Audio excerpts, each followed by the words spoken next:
A man was arrested in Springfield after police found a stolen gun during a traffic stop. Springfield PD patrolling State Street and St. James Avenue when they noticed a car that had an expired registration drive away quickly. Officers conducted a traffic stop and asked both the driver and passenger, later identified as 25-year-old Cesar Molina Torres, to step out of the vehicle.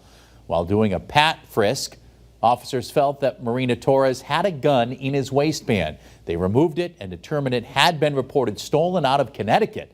Molina Torres was then arrested and now faces charges for carrying an illegal gun and possession of stolen property.